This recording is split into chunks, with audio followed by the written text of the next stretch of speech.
better in the sprint than we're expecting. So welcome back to the Astrological Pit Stop, which is the show where we talk about Formula One and astrology and use these two to create strategy. So one thing I will point out is that Friday is expected to be quite rainy, even a bit stormy. Now, this is shown in the driver's charts because we have the moon squaring the nodes for a lot of drivers, which is struggle with grip, overcorrecting the car. And particularly for someone like Kimi Antonelli on Friday, we have moon square Uranus, which could be like a spin out, something unexpected or mechanical issue. I also do want to point out this is not something that's insurmountable, like it's the worst thing in the world, but there's certain sense of volatility there. Now, Charles Leclerc particularly has a really nice chart, not only for sprint qualifying, but for the sprint and qualifying. It just looks very harmonious, whether that's he's doing better than expected in wet weather or he actually, we can see him as number one for sprint. I just like his chart out of all of them for some reason. And whenever I have that feeling, he does well, like Silverstone. For Kimi, I really like him for the race day because he has so many beautiful trines to the moon. He has a Mercury return at the moment.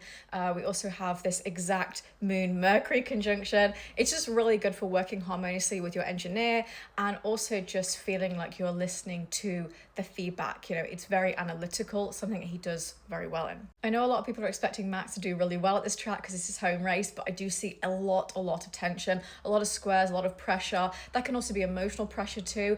And remember that squares doesn't mean that you can't win a race. It just means there is a lot of things that are bothering you. This is where you can be halfway through the race and you're like, grip is shit, everything is shit. I'm angry, I'm annoyed, right? But there's a lot of pressure, so it's not going to be, whether the result is good or bad, an easy race for him. George and Lando are like neither here nor there. I think Lando's much better for the race itself, and I also don't mind him for the sprint.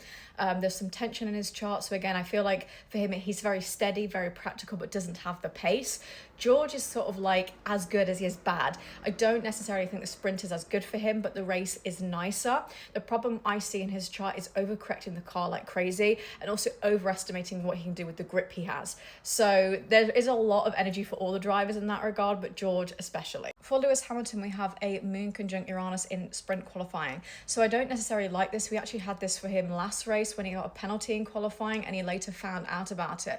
And this is because when the moon is in Sagittarius and it goes over Uranus for Lewis, it will eventually always go over his Mercury placement, which means he will find out about something later. He gets communication or something is still brewing in the wings. So it could be a penalty, could be something that is, a little bit more technical as an issue. Whenever the moon is going over Uranus, it's squaring it, opposing it, whatever, there's always something unexpected that takes place.